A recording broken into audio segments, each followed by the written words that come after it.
ക്രാഫ്റ്റിന്റെ legend എന്ന് പറയും. 7 centimetre അതുകൊണ്ട് തന്നെ 15 ഗ്രാമാണ് ഗൈസ് ഈ ഒരു സാധനം വരുന്നത്. ഇവനാണ് നമ്മുടെ ഫ്രോഗ് വരുന്നുണ്ടല്ലോ.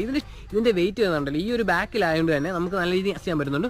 പിന്നെ ഇതിന്റെ മെയിൻ പ്രത്യേകത എന്താണെന്ന് വെച്ച് കഴിഞ്ഞാൽ ഗൈസ് ഈ ഒരു സ്പിന്നറാണ് ഗൈസ്. ഈ ഒരു സ്പിന്നറിന്റെ സൈസ് കണ്ടില്ല, സൗണ്ട് ഇത് നോയ്സ് പ്രൊഡ്യൂസ് ചെയ്യുന്നുണ്ട് ഗൈസ്. അതുകൊണ്ട് തന്നെ നമ്മുടെ പുൽക്കടിനകത്തൊക്കെ ഇരിക്കുന്ന ചെറുമീൻ, വാഹ, വരൽ അങ്ങനെയുള്ള സാധനങ്ങളൊക്കെ പുറകെ ഒന്ന് സ്ട്രൈക്കുന്നുണ്ട്. BMC നല്ല ഷാർപ്പ് ഹുക്കാണ് ഗൈസ് എന്നുണ്ടോ, തൊട്ട തന്നെ ഹുക്ക്. ഇപ്പം ഇത്രയൊക്കെയാണ് ഗൈസ് ഈ ഒരു ഫ്രോഗിന്റെ പ്രത്യേകത. നമുക്ക് ഇവൻ വെച്ച് നേരെ മീൻ പിടിക്കാൻ പറ്റും. ഓക്കെ,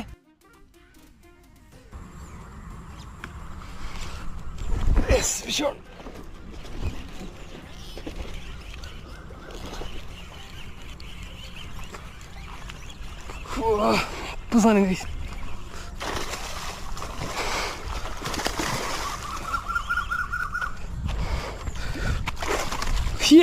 ഗൈസ് ഹാൻഡ് ക്രാഫ്റ്റിൽ ലെജൻഡിൽ ഹെവി സാധനം. എൻ്റെ മോനെ ഒരു 2 കിലോ മേളിൽ കാണും.